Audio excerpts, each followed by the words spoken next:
জিন্দাবাদ জিন্দাবাদ ইনকলাব জিন্দাবাদ জিন্দাবাদ আমাদের দাবি মানতে হবে নইলে আন্দোলন চলছে আমাদের দাবি মানতে হবে নইলে আন্দোলন চলছে PFU জিন্দাবাদ PFU জিন্দাবাদ NCB জিন্দাবাদ টাল বাহানা মানছি না IBA তোমার টাল বাহানা মানছি না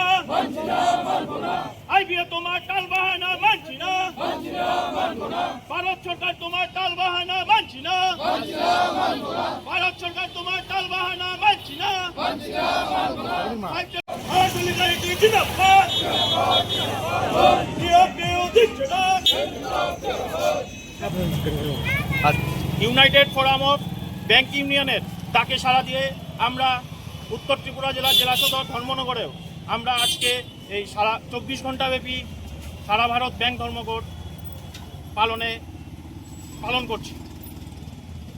আমাদের এই দাবি ন্যায্য দাবি এবং আমাদের এই দাবি আজকের নয়, 2012 সাল থেকে আমরা ইন্ডিয়ান ব্যাংকস অ্যাসোসিয়েশন এবং ভারত সরকারের কাছে এই দাবি করে আসছি। 2015 সালে আইবিএ আমাদেরকে দ্বিতীয় এবং চতুর্থ শনিবার ছুটি ঘোষণা করে এবং তার পরিপ্রেক্ষিতে বাকি শনিবারগুলো আমাদের ফুল ডে ব্যাংকিং চালু হয়। 2023 সালে ডিসেম্বর মাসে আইবিএ, ইন্ডিয়ান ব্যাংকস অ্যাসোসিয়েশন এবং ইউএফবির মধ্যে একটা মৌ স্বাক্ষর হয়, যেখানে আমাদের প্রতিশ্রুতি দেওয়া হয় যে 5G ব্যাংকিং চালু করা হবে। 2024 সালের 8ই মার্চ ইন্ডিয়ান ব্যাংকস অ্যাসোসিয়েশন এবং ইউনাইটেড ফোরাম অফ ব্যাংকস ইউনিয়নের মধ্যে একটা জয়েন্ট নোট স্বাক্ষর করে আইবিএ রিকমেন্ডেশন করে রিজার্ভ ব্যাংক অফ ইন্ডিয়া এবং ভারত সরকারের কাছে 5G ব্যাংকিং চালু করার জন্য।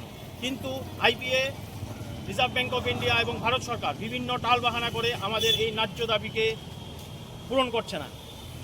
আমাদের একদম শেষ অস্ত্র হিসাবে আমরা আজকের এই 24 ঘন্টা ব্যাপী সারা ভারত ব্যাংক ধর্মঘটে সামিল হয়েছি। আমাদের এই দাবি পূরণ করা না হলে ভবিষ্যতে আমরা আরও তীব্র থেকে তীব্রতর আন্দোলনে সামিল হব। আজকে এই বার্তা দিয়ে আমরা আজকের এই ধর্মঘট পালন করছি। আপনার পরিচয়? আমি AGS SBIS শিলচর মডুল এবং ডিস্ট্রিক্ট জেনারেল সেক্রেটারি NCB।